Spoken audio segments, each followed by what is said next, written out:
What is up, hotties? Welcome back to another episode of Stay Hot. I'm Bladen Kirk, joined as always by my two favorite co-hosts of all time, Matthew Spinauer and Theo Ash. We have a great episode planned for you all today. We're going to look at some of the hottest takes, some overreactions from week one, and then, of course, we're going to preview week two, give you kind of our favorite games, and then, of course, do the Stay Hot locks. But before we get into all that, Matt, Theo, how are you guys doing today? I'm doing bad. I have to be on my phone right now. Because your internet sucks. I don't know what it is. It's perfectly fine, and then it just cuts out, every 20 minutes for 1 millisecond, so it makes it impossible to record a podcast. But yeah, I'm doing bad. We push through. I'm also doing bad because Matt's doing bad, and if he's doing bad, how could Matt's not happy? No one's happy. That's nothing to smile about. Nothing to smile about. But you said I had to record a video about how the Vikings are Super Bowl contenders. It's just put me in a horrible mood the rest of the day. And I took a chemistry exam today. I have a graph theory quiz tomorrow. Graph theory? Who? Yeah, that sounds awful. It's for my math minor. It's a senior / graduate level math class because half the kids are graduate students. So. Me personally, I would pass that test right here. W. Like that out of you. Like the mentality. Make sure you all go to the YouTube channel, subscribe to the Stay Hot YouTube channel, and join the chalkboard. And then, of course, make sure you follow us on Instagram. You can find all the links to these things in our social bios and in the description if you're watching on YouTube. Then the Instagram is at StayHotBW, like Blue Wire. BW at StayHotBW. Go ahead, follow us on Instagram for some exclusive Stay Hot content. You get to see the occasional smiling face on Instagram stories if that's something that you're interested in. But let's talk about some football, shall we? Let's do it. But before we do, I got to remind everybody that today's episode is brought to you by our friends over at Odds Trader. And for play-by-play updates, live scores, and bet tracking, Odds Trader is the place to go. They have the best price on every game and sign-up offers from multiple sports books. Plus, they have player statistics, key game stats, and even projected game day weather. You can use their bet tracker to keep records of all your games and betting activity. OddsTrader.com is the #1 site for all your game day bets. To begin your handicapping journey, make sure to go to oddstrader.com/bluewire.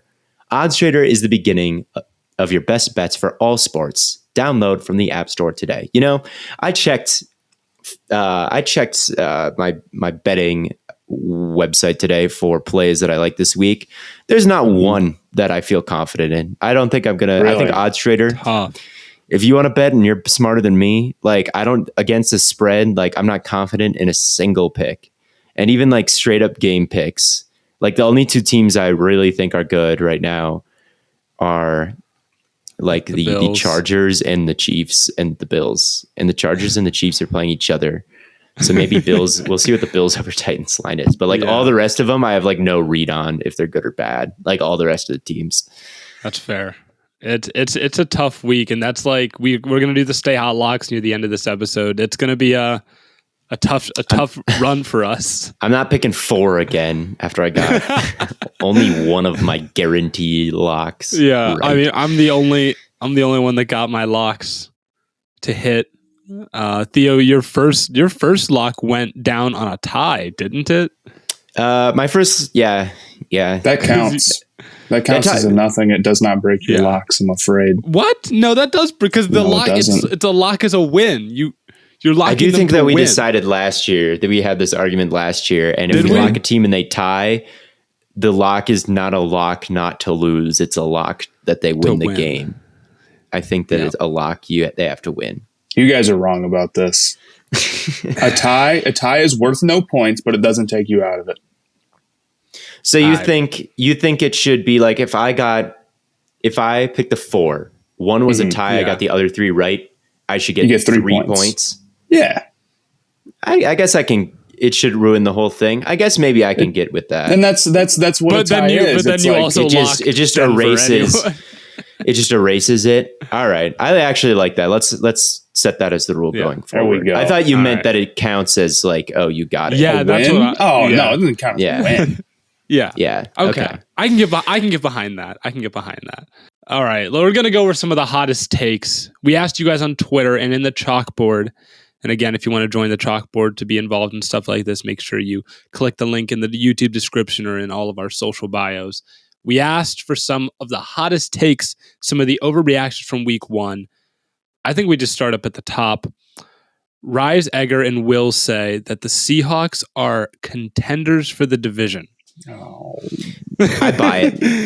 You don't like that, Matt? You don't like that? I don't. There's totally a universe out there where the Seahawks lost that game by double digits very easily. Cool. Let's be like the Broncos like fumbled the bag on that game that they should have easily won. Literally? Yeah, I mean, I hate to say it, but unless they're pulling out two, goal line. The Broncos were horrible in the red zone, and they still were, kicking to win the game at the end of it. And, for as much as people want to say it's a terrible idea to kick a 64-yarder, which it was, it still went off the upright. I mean, how much did the Broncos have to screw up to try to give that game to the Seahawks by 1 point? A lot. I thought Geno looked really good in the first half, then he super, super cooled off in the second.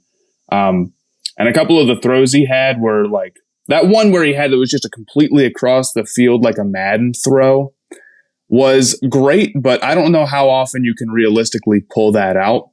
So I don't know. I think that take is a little high on them. I think their offense is good, but I think their defense is pretty bad.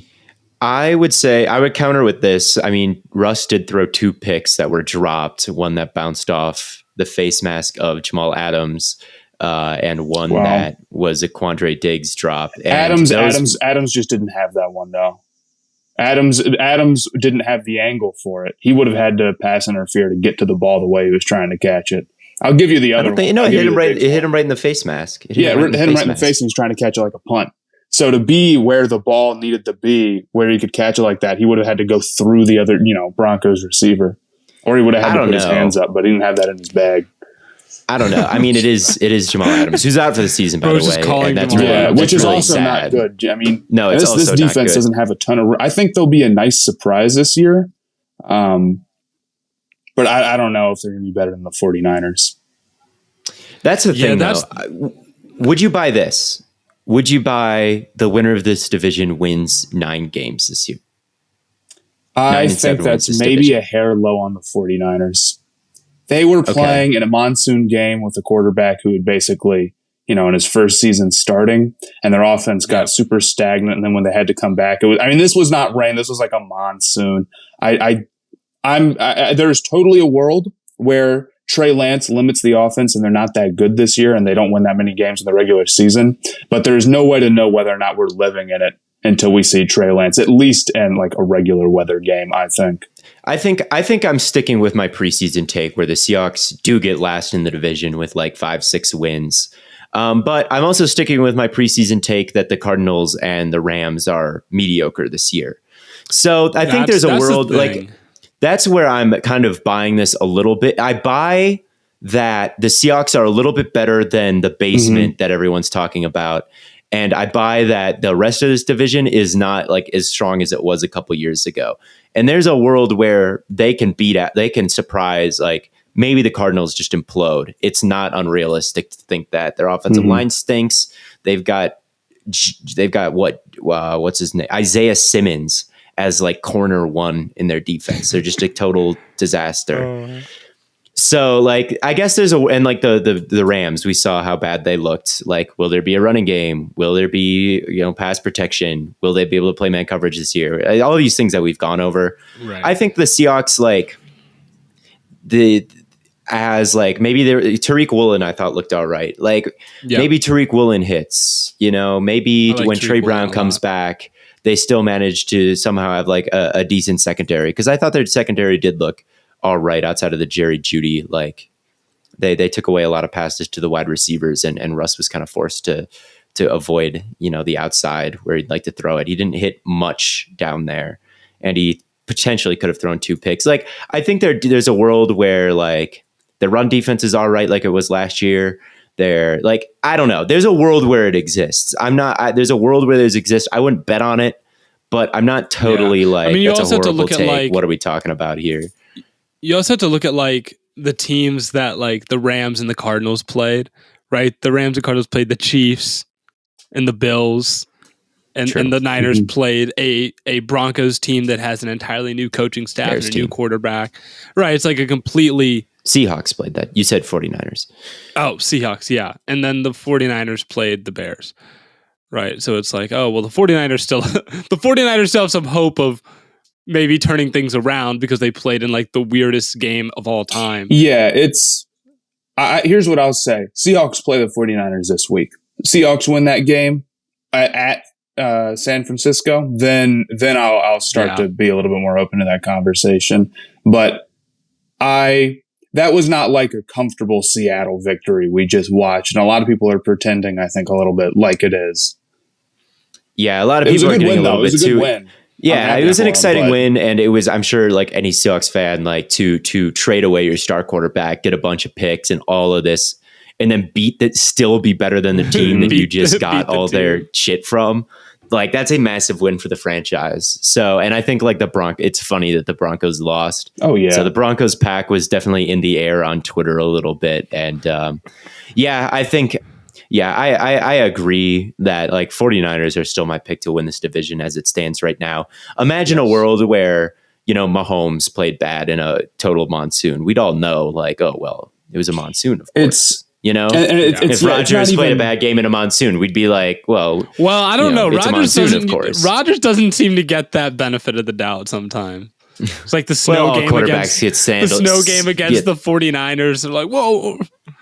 Well, yeah. Well, the 49ers snow game wasn't like that bad, but it wasn't like a crazy blizzard or anything. But I mean, we all understand that when the weather is horrible, like the game against the Patriots Bills game last year, where the wind was like 50 miles an hour.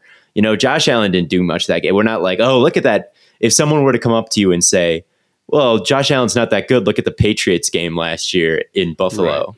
You'd be like, shut the hell up, dude. You're just trying to push a fake narrative here. With Lance, like, we've never seen him play well before, and same with Fields. The exact same with Fields. Like, I'm just throwing that game out, man. Like, we'll see next week. So yeah, the 49ers are still my pick to win that division, but I don't think it's an insane take. I think that being low on the NFC West in general is like not a horrible thing to fade, in my opinion, but we'll see. I agree. Jeff on Twitter says Jacksonville will win the AFC South. Theo, this is right at home for you. I mean, it's a winnable division for anybody. Yeah. Anyone could do it. I think there is a world where Trevor Lawrence is the best quarterback in this division. If he isn't right now, by the end of it,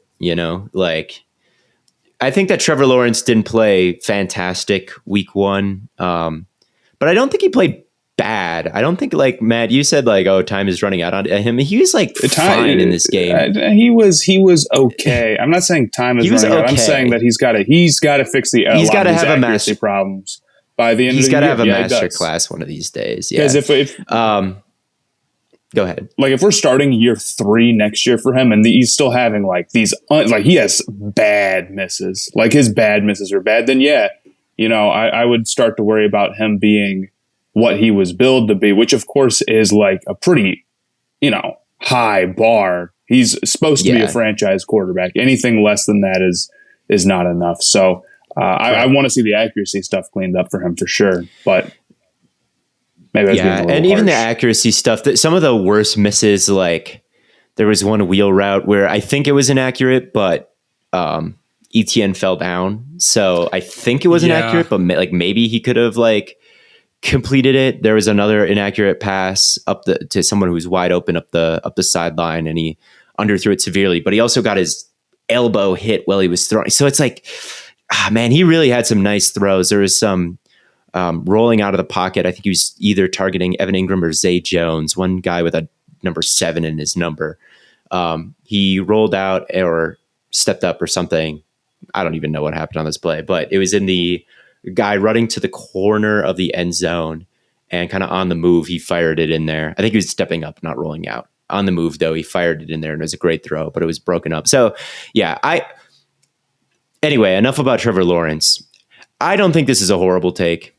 Honestly. Like, I get that they just lost, but like, I'm not in really on the Colts and Titans so much. Right now, I'd probably say the Colts win it.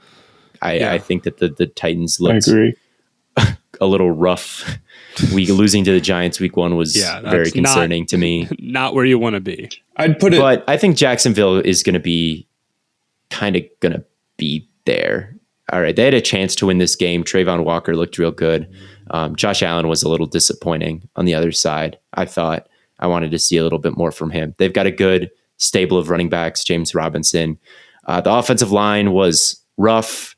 Montez Sweat was living in the backfield. Like, Daron Payne had a great game. Jonathan Allen was getting pressure. Like, Montez Sweat was getting a bunch of pressure. So the line worries me. And like, none of their units are very great, but I do think they still can be a solid team, and their floor is a lot higher than it was last year. So I don't know if I'm buying this, but I could see it. It wouldn't be like, oh my God. I don't know. They're coming. I don't. It's not unthinkable. I agree, but I don't see why this would be the take after week 1. I mean, yeah, they just lost. They just lost to a Washington team. The Colts, yeah, they tied a Texans team, but their path to win. Like, why did that happen? Is like pretty clear, and I think I can see them cleaning it up more. And I just think the Colts are better on paper. It is reasonably realistic, so again, I could see it happening, but I still like the Colts more. I like the Colts pretty substantially more. And it's like, I think if you get near the end of the season, I trust Matt Ryan to kind of just get the easy shit done a little more than Trevor at this point.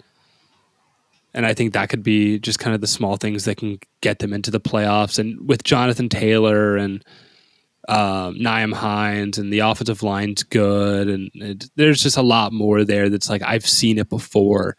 Versus the Jaguars, I'm like, I haven't you got to seen this all work. Leaps for everybody. It's like, right.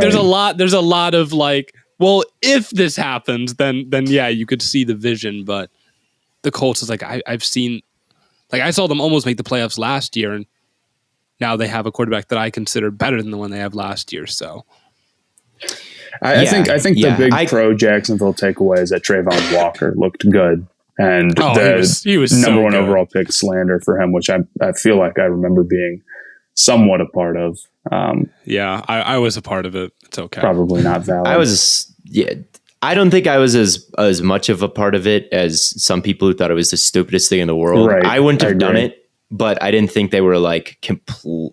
I think I had him as like the 14th or 15th best player in the class. So I was like, I don't know. I didn't have him as like a total bum though. So he looked great though. He really did. And I think like I am high on both of their number 1 overall picks right now. And I think in a world where I'm projecting Trevor starts playing very well down the stretch, I could see it a little bit easy. Like, a very good quarterback in this division could really make some waves. We haven't seen Lawrence be a very good quarterback yet. Week 1, I thought he was fine. He wasn't very good though. So we'll see if that breakout happens at some point this year. But I could see it. I don't know if I'm projecting it. I don't think it's a horrible take. But anyway, well, what's the next one? Yeah, the next one, we're staying in the same division. Nathan on the chalkboard and quite a few people on Twitter are saying that the Texans could actually be a 9-win team. If we're talking about like all these teams, like, oh, the Titans lost to the Giants, the Jags lost to Washington, but the team that we've been saying would probably win this division, the Colts, who hung with them? The Houston Texans. And as an added Davis Mills as the second best, or as the best sophomore, as the best sophomore quarterback. Cute. Lawrence is the best sophomore quarterback, I fear. After that, it's kind of wide open. I still, of all the sophomore quarterbacks, I would take Lance after that. I feel the most confident about those two, even still. But after that, man, it gets. I mean, you can kind of take your pick. Sorry, Bears fans with Fields. I mean, Fields, we'll see. we'll see. The Bears offensive line played pretty well against that 49ers front seven. And you can say like the 49ers, they couldn't really get off the ball well because it was a monsoon, throw all those results out the window. But I do think that the Bears offensive line is a little bit better than people give them credit for and will be decent this season. So we'll see how Fields does. I would probably still take him over Mills just based on the talent right now. But Mills, we talked about this on the last episode. I do think that Mills can stick around as a starter, a low end starter. But when Davis Mills, like, what would Davis Mills have to do to not, like, let's say the Texans win. Like, what does Davis Mills have to do to not get replaced next year with one of these rookies? Like, win so many games to where a good quarterback doesn't fall to the Texans. Yeah. So what rank quarterback does that have to be? Like if he's like 20. 20? I think so. I think right around 20. And you can convince yourself he's second year. And if you win like 6 games and it's like there isn't a quarterback immediately available to you or like one of your top guys, it's kind of tough to say. I mean, for me personally, like if it was me, it would be a lot higher than that. He would have to be very, very good for me to skip out on drafting a quarterback if I liked one of the quarterbacks a lot next year. That's where I'm at with him. I like him. Like, I think that he is goodish. He's fine-ish. He's like, at this moment, he's probably a better quarterback than maybe even Fields and maybe Zach Wilson from like an accuracy standpoint. And, a pocket, I don't even know about that, honestly. He might be better than Zach Wilson. He might be better than Zach Wilson on these things. Fields I'm a little bit higher on. But, like, I think that he's good, and you can say that he is in a situation. I mean, he's put up better numbers than any of the other rookie quarterbacks, basically, based on the body of work we've seen so far. So if you want to say he's like the best sophomore quarterback right now, you do have a statistical argument to back it up. And my stance on it is like that's somewhat legit, and he can be like a low-end starter, and he's going to be in the league a long time. But at the same time that I recognize that he's all right, he's fine, I also recognize that he's the one who's kind of on much more of a hot seat than a guy like Trevor Lawrence, who I think, like, even if he plays bad again, I wouldn't really be interested in moving on from him. Like, I think that I don't think that Davis Mills is the best from an objective standpoint when you consider arm talent, pocket presence, like anticipation, like pre-snap stuff. I really think it's Lawrence still. So he's been good, but he's a little bit of a low expectation merchant. Right. If he was a number 1 overall pick, you'd be like, let's see maybe a little bit more from him. But you'd say the same thing about Lawrence. Like 37 passes, 240 yards is not like he's a check down. He's very unaggressive. He had a lot of failed completions last year. He threw it short of the sticks on third down a lot. So that's kind of my thing with him is like about the stats, but I don't think he's the best sophomore. I don't believe that take. I think that hot take I'm selling. And as far as them being a 9-win team, no, I don't see them having a winning record because similarly with Mills, I don't think he's an above average quarterback. And I guess you could say the same thing for the Jaguars is like, well, the Jaguars don't have any units that are high level elite. They have a bunch that are fine. And maybe you could say that to yourself about the Texans as well with Brandon Cooks and Pierce and Nico Collins and Laramie Tunsil's really good. And like, there's a bunch of units and Derek Stingley looked good in his first game and Jerry Hughes did too. And Jonathan Grenard, I think, or Greenard, however you say his name. So you could say like, there's a bunch of decent units there. None of that is at the like maybe bottom of the league, but in general, like the reason that I'm higher on the Jaguars than the Texans is because I'm higher on the 2 number 1 overall picks they've got.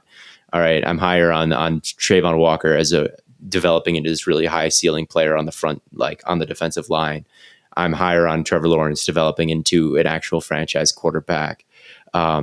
So I'm overall, that being said, like I'm higher just on and they've got Josh Allen on the other side. So I think that there's a lot more potential with the Jaguars. I don't know if they'll hit it, but there's just not a lot of potential to be great with this Texans team, I think. Like Stingley, I think will be good, but it's a lot of old vets just across the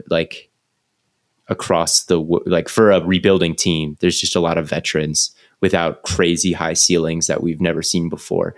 So, or that we have already seen before. So yeah, I'm selling them being a 9-win team. I mean, you'd be relying on like Brandon Cooks to take a jump if that were to happen. We'd be relying on like don't sleep on Brandon Cooks, man. Titus Howard or something. We'd be relying on guys we've seen for a long, long time to be better than they've ever been. Like we'd be relying on Jerry Hughes to have a career year. It's just not like they're too old to have that kind of potential. I always find it interesting that people, kind of put Davis Mills on this pedestal above, like Lawrence Fields and Zach Wilson. Like just after last year, like not even taking a look at week 1. And yet like, I had to take a look at like my efficiency chart and whatever. And he ranks like right, like in these, like in the exact same spot as those guys. Right. So I'm like, there isn't a significant statistical difference between them, and those guys have kind of head and shoulders better talent. So I'm probably still trusting those guys to get it done long term than Bladen. I'll ask you this question: who do you like better going forward, Davis Mills or Mac Jones? Oh, I'll ask you that. Oh, brother. That's a tough one, honestly. Like, I kind of think they're in the same realm. Honestly, like I'm not a big Mac Jones fan, but like at the same time, Mac Jones isn't like, I don't know. Mac Jones can do the easy stuff, but I guess so can Mills to an extent. I don't know.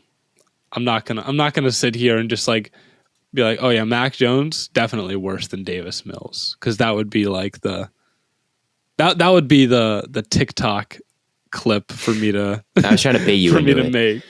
I was trying to bait you into it to say that Davis Mills is going to have a better career than Mac Jones. I'm not going to be that guy, but I don't know. Next question, or I guess next hot take. Trash Man on Chalkboard says, all 3 Stay Hot men overhated an injured Baker Mayfield last season. I don't know what this is based off of. No, we didn't. Baker played like so whatever. Here's the Baker game. He played fine, except for the fact that he like dropped 3 snaps. Outside of that, I don't know. Like he turned it on a little bit in the 4th quarter. Again, I mean, if Cade York hadn't hit that field goal or there hadn't been that penalty, we'd probably be talking about like, oh my God. Or that would be the narrative right now is, oh my God, Baker game-winning drive. He's back. He played like okay. I don't know.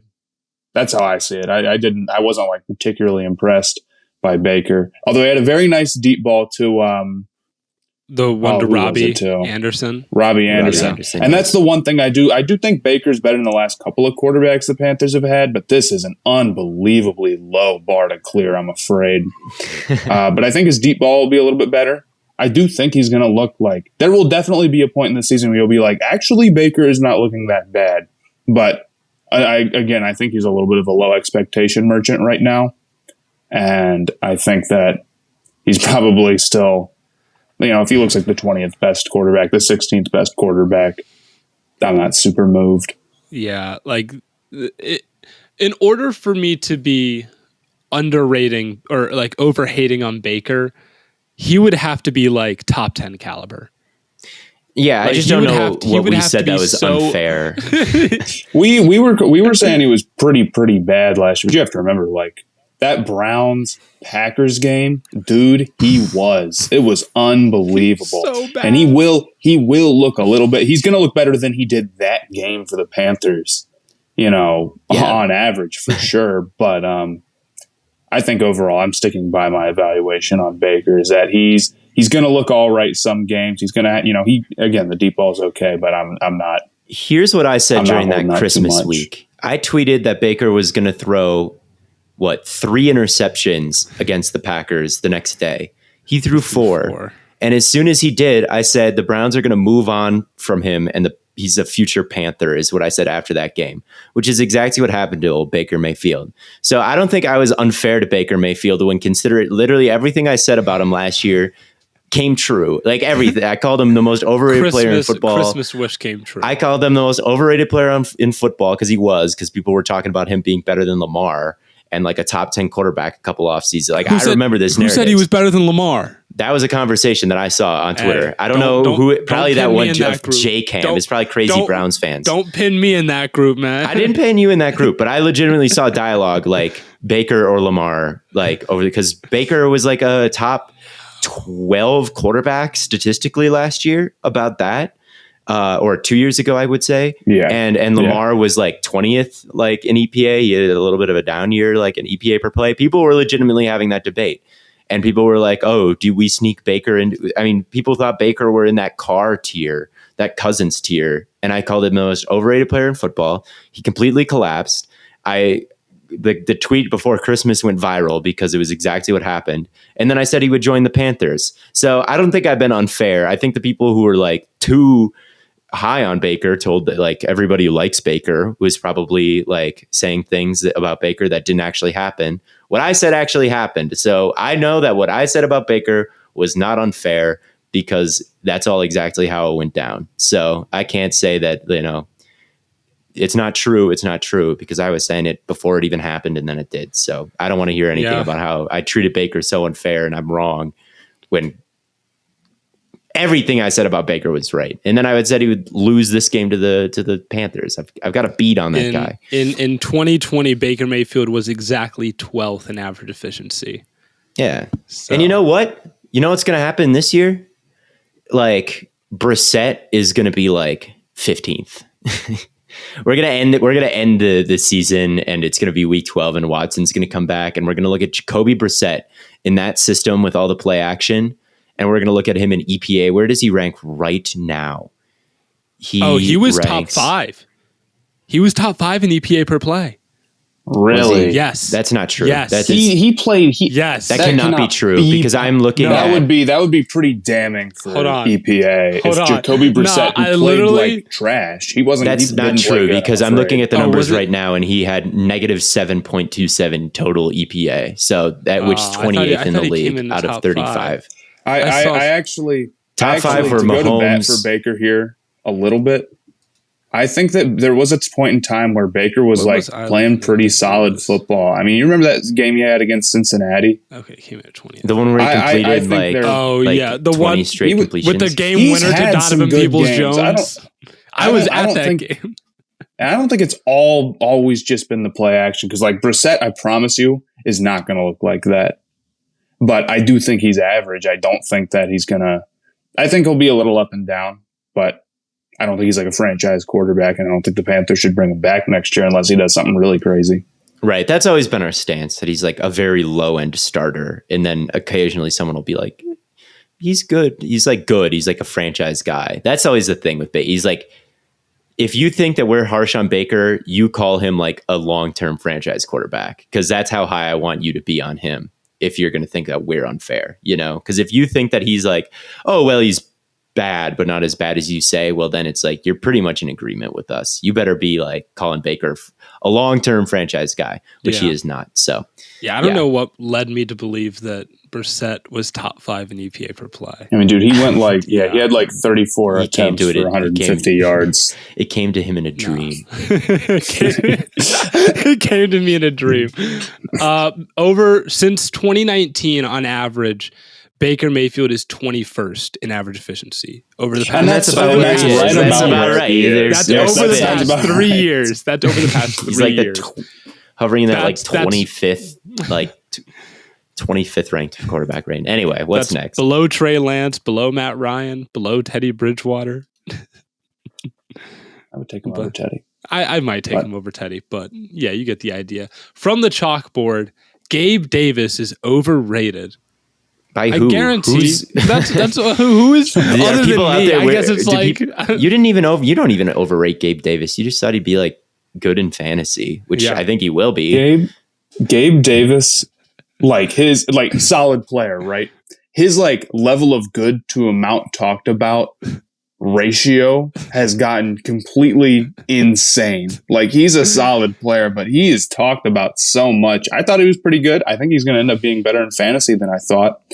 But I haven't seen, I guess I haven't, maybe that's true. I always feel like when people say like a player's overrated that I haven't heard be overrated, they have like friends who are overrated. Like, do you have like some friend like out the there who's lunch like, dude, table. Gabe Davis is at the lunch table. Like, dude, Gabe Davis is top 15.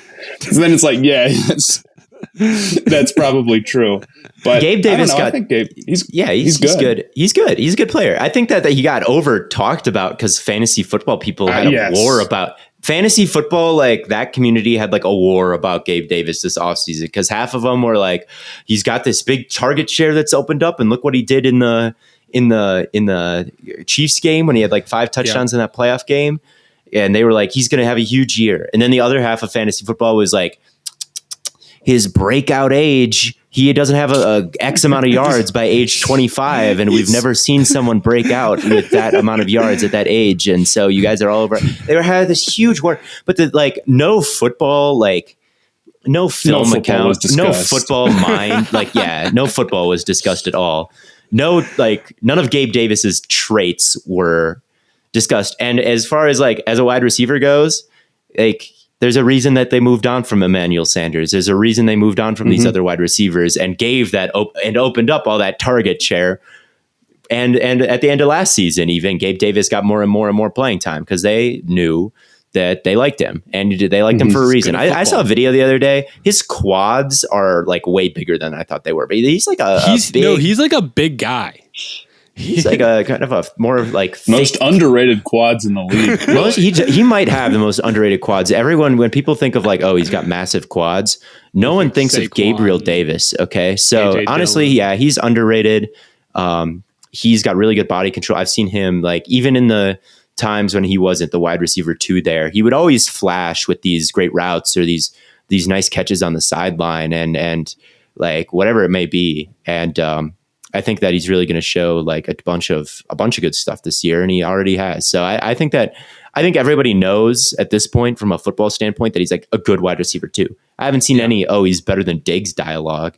I haven't seen like, he's. I guess he's just been talked about so much, and it's like you go and you watch the game, and he's been talked about so much, and it's like this is just like it's just like a good wide receiver too, who's getting talked about a ton. And I guess in that sense, like fantasy people, but I don't know if that leads to him being like overrated. No, he's not overrated in like a general fantasy. Like since they had the fantasy football had their whole Gabe Davis war, you hear so much about him. But I think he's like properly rated. I think most people know that he's like one of the better wide receiver twos. Saying that Gabe Davis is too old is like comical. Bro is 23. He's too old to break out. Didn't you say that like people said that he doesn't have enough yards by like a certain age? Yeah, that's what they were saying. Bro, he's 23. Yeah, I don't know what it was. Or like amount of seasons. I don't know if it's like his 3rd or 4th season in the league or something. Maybe he came in super, super young, but it was like, I don't know. He was drafted 2020, 4th round. But he's 6'2", 210. Good build. I love him, people. It's like the whole he's always open. How is he just always open dialogue? I don't know. Yeah, I don't know. They overthought it. Some people overthought him in the fan. He's going to be a good player. He's a good wide receiver too, and I think everybody knows that. All right. Well, we have one more really hot take, and it's that Homelander from the chalkboard saying Herbert is better than Josh Allen. I don't think that's a really hot take. We have the 2 maybe biggest arms in the NFL. I don't think. I mean, Herbert was like undeniably better than him last year. I think Herbert, like at least in the regular season, had like clearly a better regular season than Josh Allen last year.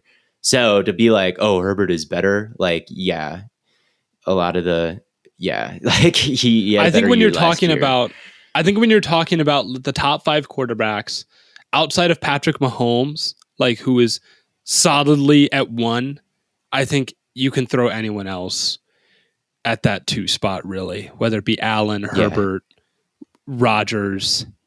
Allen and Herbert is one of those takes that I don't even want to fight. Even like I personally lean Herbert, but like I don't want to fade Josh Allen at all. They're both so good because they're both so good. So it's like, I'm not even interested in this debate. Like I'm sure, like as the year goes on, Bills and Chargers fans I think Herbert this season is going to graduate the better than Burrow comparison, or like, is he better than Burrow? Because that was the big debate that happened this year. I think he's going to graduate the better than Burrow debate and enter the better than Allen debate, which he didn't last year, despite the fact that he had a better regular season than Josh Allen. But I don't even want a part of that like divide if Bills fans and Chargers fans start having this huge fight and they become rivals as powers in the AFC, and they're always like yelling, and this becomes like a really like a Rodgers or Brady type of thing. Like I don't want to pick, because I just want to. This is one where, why can't we just appreciate both? Like, I love a good debate, but like seriously, like I lean Herbert. I do not. You got to like I don't think that's a bad take, especially if Allen can play like he did week 1 and like his accuracy is going to be 100%. So yeah, I mean, he's just like didn't miss a throw. You didn't miss like ridiculous. A single throw. Did you see the Herbert throw to the one, obviously against the Raiders, where he stepped up and just threw a laser to Keenan Allen? Like two guys were turning their hips and running with their back turns to Herbert towards Allen, and then the safety was coming down. They were all converging on Allen, and he just threw like the easiest 40-yard laser in the world, like in between all those guys, and just like telegraphed it like into Keenan Allen's chest. Like that throw could not have been any better. And he also said, inject this to my veins. He threw a pass, like his right leg was getting like held onto, and he had to like jump past it with like a guy rolling his leg, just threw like a little dart for a first down, and then like the touchdown to can't remember who it was to end the first half. Like just ridiculous throws. He made like 4 in that first half, right? I was just like, Jesus Christ, dude.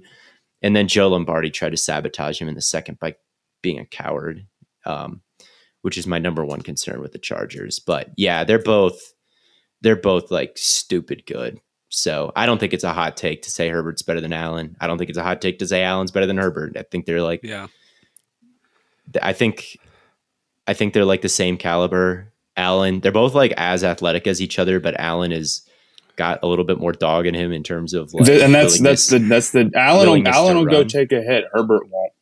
And Herbert won't. That's what separates the good from the great, I'm afraid. I do think some of the Justin Herbert would never try to jump over Bobby Wagner. This is true. It was I guess he did try to do that. I was thinking about the hurdle Allen did as a rookie over Anthony Barr, the famous hurdle. I think Herbert is a little bit more. Herbert's a little bit more smart.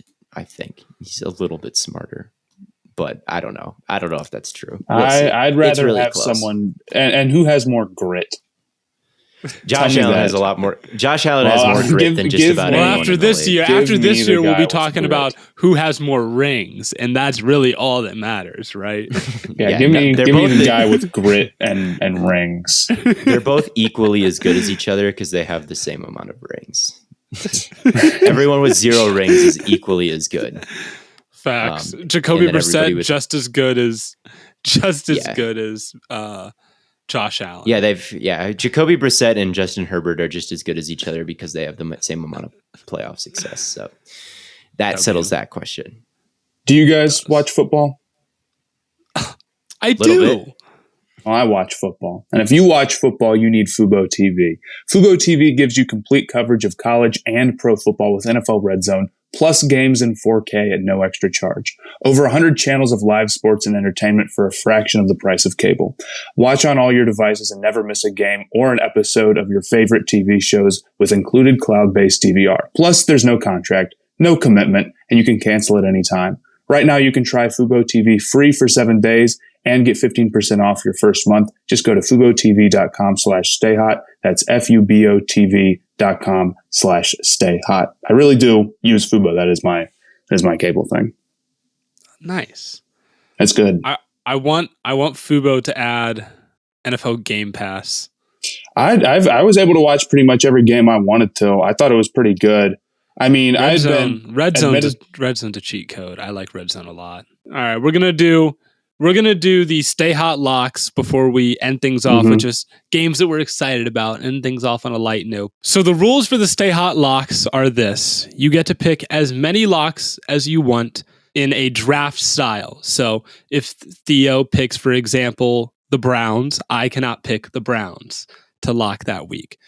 And you can pick as many as you want, and you can pick 4, 5, 6. But if any of them lose, if any of your locks lose, you get 0 points for that week. But That's why if they're all of them locks. win, then you get all of the points. Exactly. That's why they're locks. You have to hit all of your locks to get all of the points. It is all or nothing. Theo has the first pick because he did the worst. Then Matt. I did. Then I will have the last pick. So Theo, with your first pick, who is your first Stay Hot lock? The Green Bay Packers are my lock of the week. They are not losing to the Chicago Bears. And yes, when it's close, I'll tend to pick against them. I'll tend to pick against the Green Bay Packers if it's like a game that could really go either way, just because I do subscribe to the either I'm happy or I'm right mindset. But I don't do that for every single game out there. All right. I don't always pick the Packers to lose when they play, There are plenty of times I get excited about the Green Bay Packers. And I think the Bears fans are going to be riding high. They just won. Fields hit like a game-winning touchdown to Equanimous St. Brown. The line looked better than they thought. The Packers looked horrible. This is the change. The Packers are falling. This is the changing of the guard. Man, we got the franchise quarterback. They're falling off without Devonta. Bears fans, they're starting to get a little bit excited. And here's what's going to happen. Justin Fields, he's going to be under constant duress because Kenny Clark is beating the shit out of whoever the center is, Sam Mustafa, whoever is there. The left tackle that they've got, number 70, Rashawn Gary, is going to bull rush him at least 15 times for a pressure rate of like 60% on those rushes. And Fields isn't going to be able to handle it. They're going to play a little bit more man coverage than they did last week. You've got Jair Alexander on Darnell Mooney. 0 targets, 0 catches, 0 yards for Darnell Mooney. And you're going to have to say, Fields under pressure, you're going to have to go win the game, throwing to Brian Pringle or Cole Kmet or something. And he's not going to be able to do it. And then on the offensive side, I think that it's just going to be better. It's just going to be better than it was last week. All right. Rodgers owns the Bears. He's not going to put up 7 points again. He's going to be riding in being like, it's going to be like a bye week. I think that they're just going to beat the brakes off the Bears in prime time. And the final score, Packers 28, Bears 1 garbage time touchdown, 7. Packers win this one easily.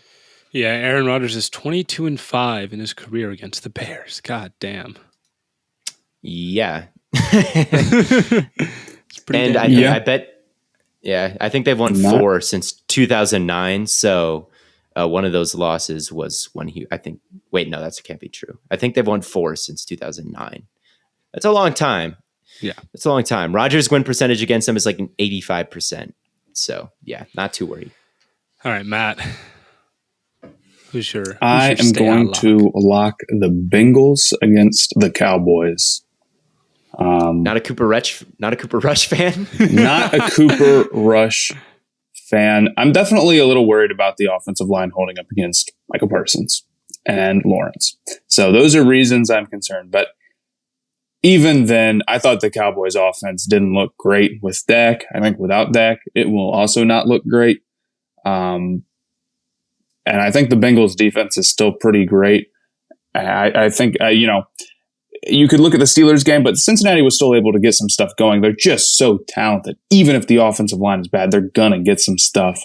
And I just, regression to the mean with turning the ball over here a little bit from last game would tell you that they're not going to have any turnovers, right? So yeah, that's how that works.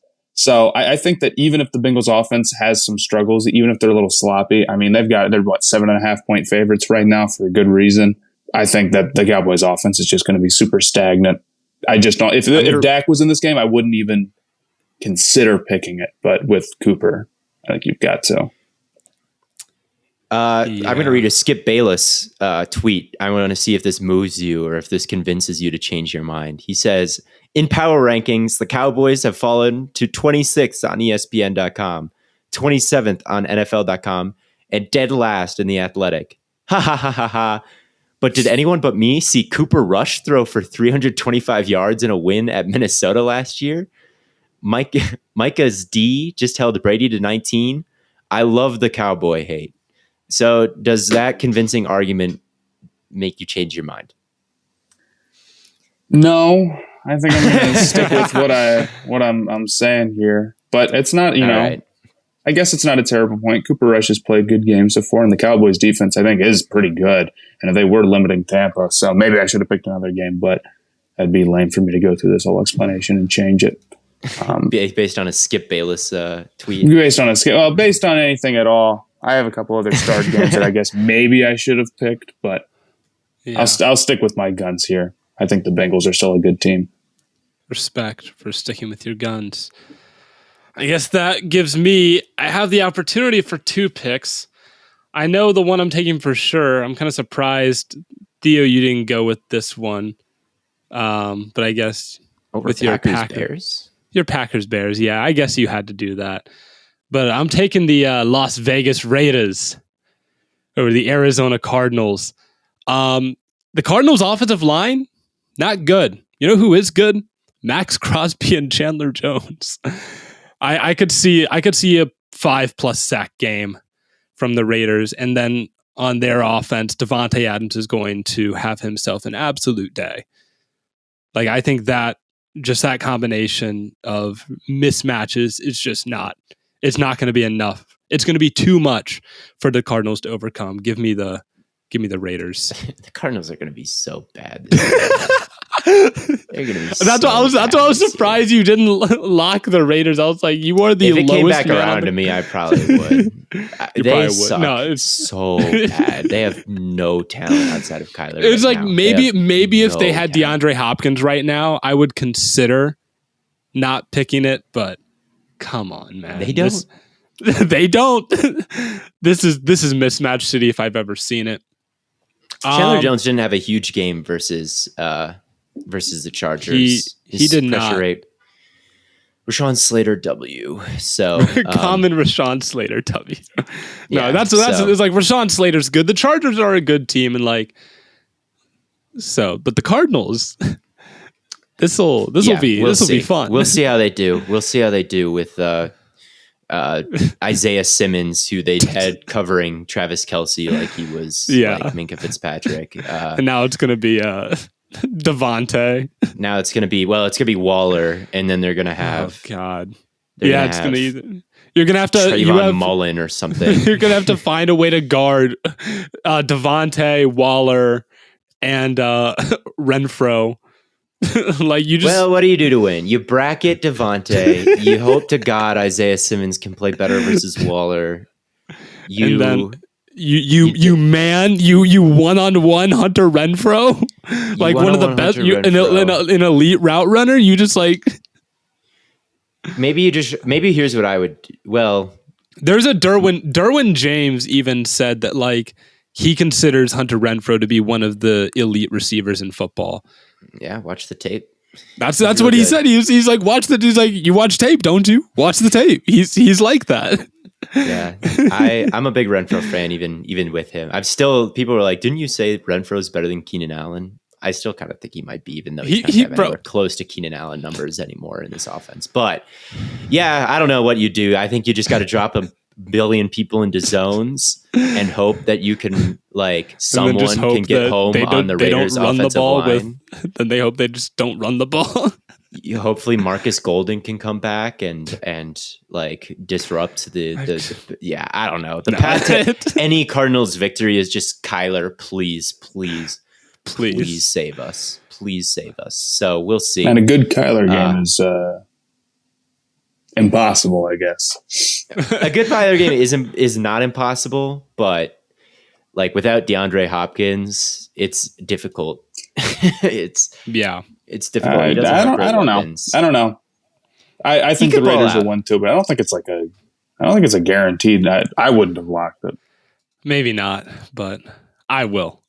I will lock them. I guess I'll pick another. I'll be fun, and I'll take the Bills over the Titans. As far as I'm concerned, the Bills are still, they're obviously the best team in football at this point. Super Bowl favorite for a reason. The Titans just lost to the Giants. Derrick Henry did not look like himself. And if Derrick Henry is not the Derrick Henry of old, well, give me the Buffalo Bills, man. Give me the Buffalo Bills. They have the best defense in football. They have the best offense in football.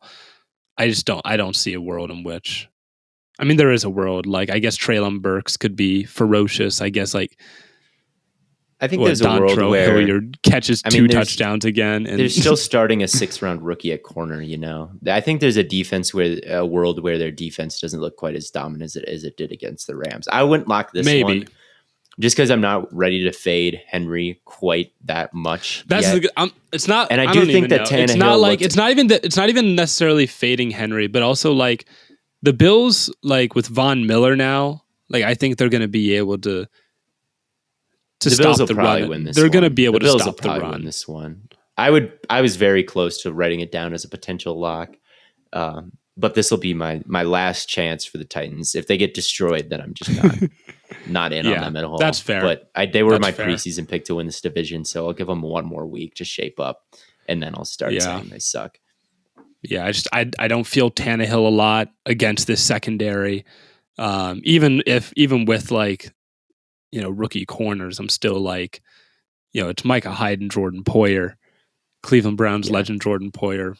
Christian Fulton is going to have to play the game of his life. They would have won that game if he didn't blow that coverage versus Sterling Shepard. Now he has to guard Stephon Diggs. And if Fulton can play like he did last year, I still think that Titans defense is pretty good, but it is. Jeffrey Simmons is so good. Yes, so good. Simmons is really good, and Byard's really good. So like they have pieces, and like there's a world in which the Titans win this game. I just think the Bills might be a little bit too much to handle. Just too much firepower. Allen's too damn good. Diggs is too damn good. Gabe Davis is a great number 2. Dawson Knox an elite red zone threat. I mean, they're just going to be able to do so much offensively. And then I love what the pieces they have on defense. So give me the Buffalo Bills. And those will be the only 2 I lock. I'll take Raiders and Bills. Okay, I'll take the Broncos over the Texans. Okay. I think that, I mean, first off, this is, at least spread-wise, this is the biggest, you know, the longest odds. Is it actually? Yeah.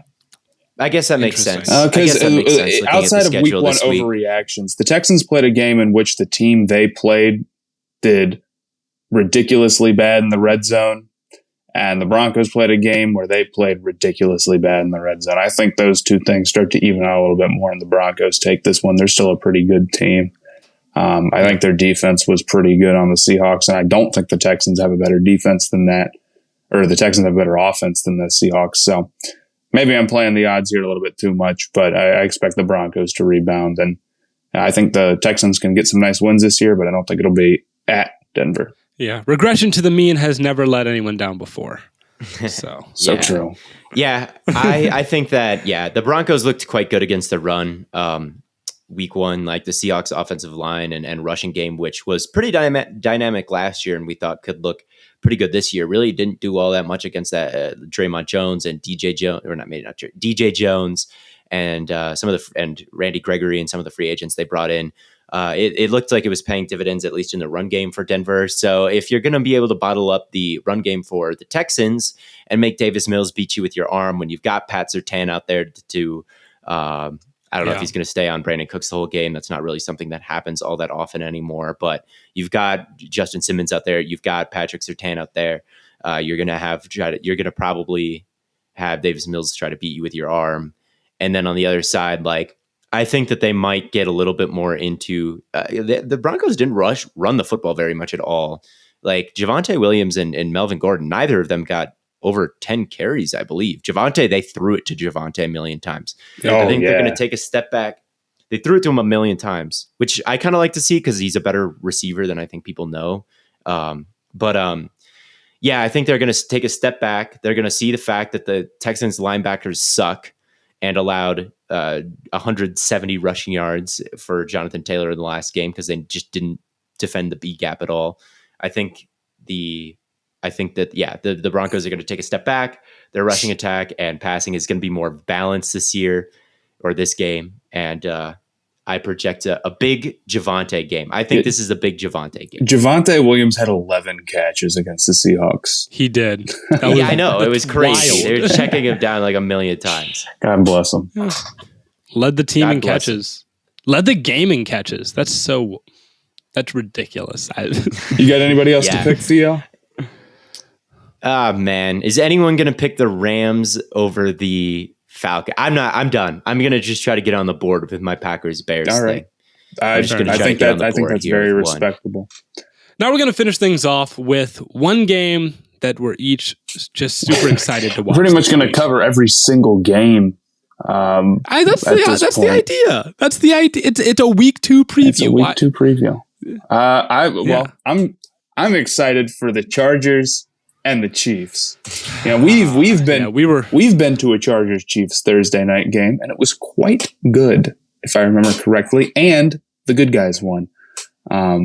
The good guys. No, Travis Travis Kelce. Kelsey. Travis Kelce being the good guys. I mean, I Cincinnati player. I hate to be so basic, but like these are two really good quarterbacks, and they're going to play each other, and it's going to be awesome. This is in like one of the most competitive divisions. I think the big thing about this is this has huge MVP. Like what's the word I'm looking for? This is an important game for the MVP. I think Herbert. Implications? Yes. I think Herbert and Mahomes are like two of the favorites to win it, right? Obviously, there's other guys, and it's very early, but it would be very hard to win MVP if you don't win your division. And it makes it very hard to win your division if you don't win this game if you're either of them. So I think that's something I'm watching for. I'm excited to see how the Chargers defense looks against the Chiefs offense and how that stuff goes and how the Chiefs receivers look. So I'm very pumped for this game. Fair enough. Yeah, that's got to be the one I'm most excited for too. And I am very ready to see, I guess the same thing that I'm always ready to see is Mac and Bosa. And I think this is going to be such a test for this Chiefs offensive line that the Cardinals just could not provide. And I think when Mahomes can just sit back there in the pocket, like obviously he's just going to slice and dice a Cardinals team. This is like a new look because it's kind of a new look for the Chiefs. It's a little bit more older school for them. It's not quite as high flying as it was with Tyreek Hill. And they didn't miss a beat, but I'm ready to see that against I'm sorry, I've slandered the Cardinals so much, but I'm excited to see that against a real pass rush and a defense that doesn't think Isaiah Simmons is Derwin James and doesn't, blitz Mahomes like 60% of the time, which no one in their right mind would ever do. So that to me, like that Cardinals game was like a good warning shot for the Chiefs. But this to me is this defense is actually going to play you smartly. This is a too high. This is we're not going to blitz. We're just going to let rush 4 and you're going to have to pick apart these zones. Like that's what the Chiefs struggled with last year. And the Chargers have spent all these resources to do what? Take down the Chiefs. That's the big bad. Yeah. So I'm really excited to see the matchup of course, Herbert versus the Chiefs defense, but Mahomes' first real test once again against those drop 7, drop 8 type of coverages. That's what I'm excited to see. How much better are the Chiefs now than the last time we saw them against the Bengals? How have they solved those? Or are we going to see a little bit of a regression? Are we going to see Mahomes like start to force things a little bit? Like, what are we going to see? What are we going to see? That's what I'm super excited about. So, yeah. Yeah, I mean, it's going to be one heck of a game. Like you said, Matt, we were at that Thursday night Chiefs-Chargers game last year. It was incredible. It was absolutely incredible, and I imagine it'll be much of the same this time around. And that was a game where that was a game where Mahomes missed some very easy ones. If you guys remember, there were some passes right where they made him check it down, and he didn't do it, and he didn't play well. And then at the end, he just like they had to score a touchdown in like 30 seconds, and he just went boop boop boop, score, Chiefs win. Typical. So it's like. Typical Mahomes. It's boop, like, boop, boop, that's Chiefs it win. looked like the easiest thing in the world, like when it really came down to it. So yeah, I'm this these Chiefs Chargers games, like there's not going to be regular season games all year that I look forward to more than these two matchups. So yeah, this has got to be the answer. I will pick another one just to be, just so that we're not all just like Chiefs Chargers good, no one else good. I'll take Eagles and Vikings, and that's another. That's one of the Monday night games. And we talked on the live stream that these could be the two top seeds in the NFC, the way that they looked week one. AJ Brown is clearly an incredible asset for the Philadelphia Eagles passing attack. Justin Jefferson looks like the best receiver on the planet. And he's going to make a very strong case for offensive player of the year, if not, MVP. But even though no receiver's ever won MVP, I fear. But I mean, these are just two good teams squaring off on Monday night. I mean, it should be a fun game. And if they are the two top seeds, this could be a preview for the NFC Championship game.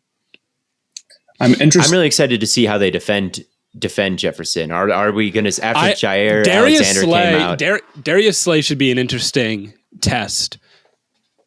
Yes, for that it should be. I'm interested to see if they're as pass happy as they were against the Lions, because they came out and they were really trying to throw with Hurts, and I wonder if it went okay.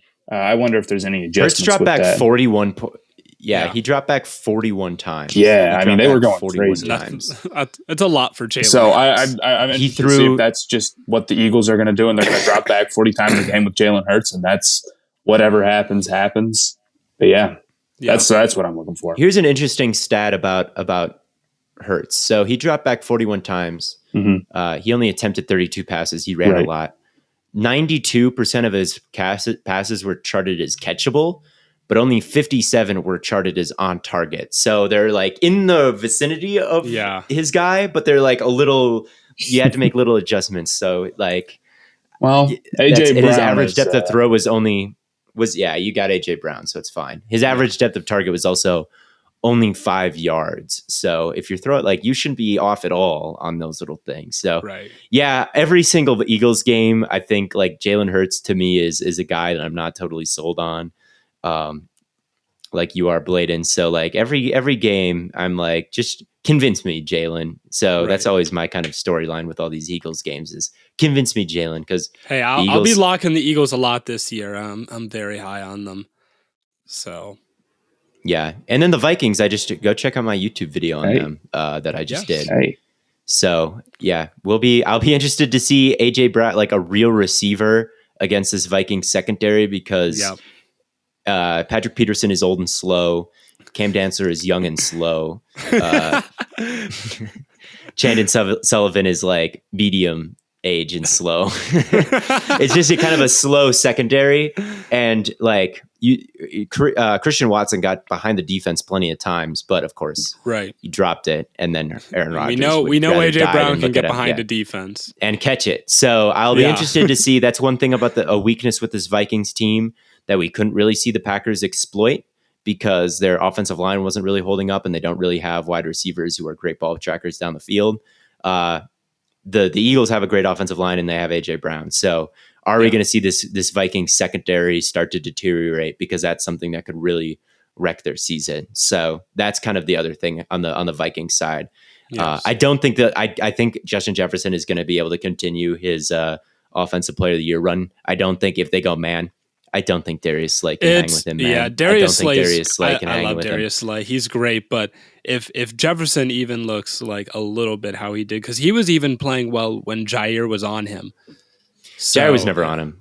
He was on him when he was.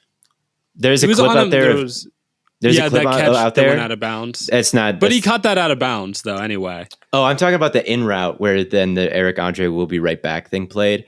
That wasn't cool. That's a little bit deceiving. Yeah. Jair really did not spend much time. I was talking about the one where like it was called back. It was called for pass interference, offensive pass interference. He's like falling out of bounds.